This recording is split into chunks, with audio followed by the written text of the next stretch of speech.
бил директор на училище. Той към в момента е в неплатен отпуск, тъй като е народен представител. Второ, бил е на обучение към Америка за България, след което, веднага след това обучение, той като директор гони, повтарям, гони на думата гони, нека да наблегнем, Америка от България, да има каквото и да било общо в неговото училище. Гони, ама преди това е работил с Америка не, за България. напротив, не е работил. Те са кандидати. Така, те са кандидатствали за да имат програми в неговото училище. Той като вижда за какво става дума на това обучение, премахва възможността Америка за България. Бил ли е част от проект Академия за млади лидери? Или не е бил? Бил е първи в списъка на одобрените според сайта на фундацията. Ще го кажа пак, защото говорите върху мене. Той е един от малкото директори, които си е позволил коража да изгони Америка за България от училището, за което отговаря. 8-дневен семинар за обучение по училищно лидерство и нови педагогики в България.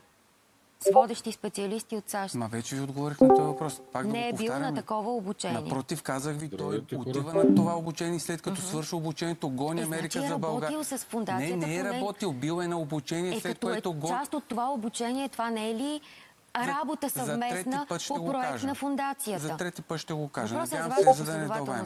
Да, естествено, че е последователност. Отиваш, виждаш за какви схеми става на НПО организация, спонсорирана от Държавния департамент, след което ги гониш от училището, на което си директор. Колко са директорите в България, които си позволили да изгонят Америка за България от своето училище? Аз ще ви кажа, не знам за нито един друг. Може би има, не искам да обиждам никой, може би има, но аз не знам.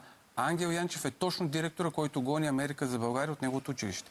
Понеже Костадинов е казвал, че фундацията плаща за медийна и политическа корупция, която засяга националната сигурност, това, че все пак господин Янчев е имал, докоснал се до тази токсична, по вашите думи, фундация, не ви притеснява?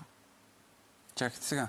Отивате, виждате, нещо ви се предлага на пазара. Включвам се в проект. Да, предлага ви се нещо. Част съм от този проект. Изключително лъскаво, изключително по думите му, изключително добро за вашето училище. Елате да ви обучим, за да ви кажем как ще ви отпуснем едни пари, за да направим ремонт, да кажем на вашия покрив.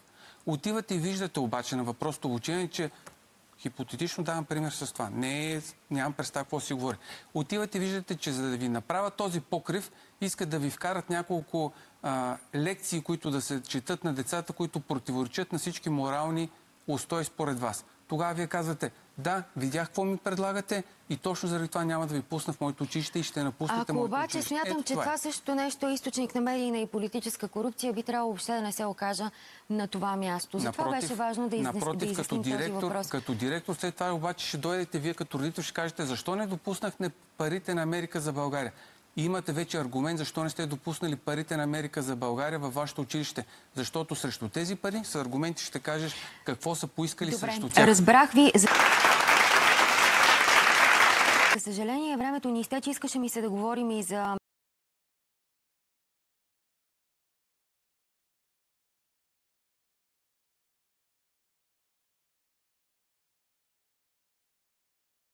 Сега не знам дали ще видите, но това е нещо, което се продава в българските книжарници, в българските интернет магазини и книжарници.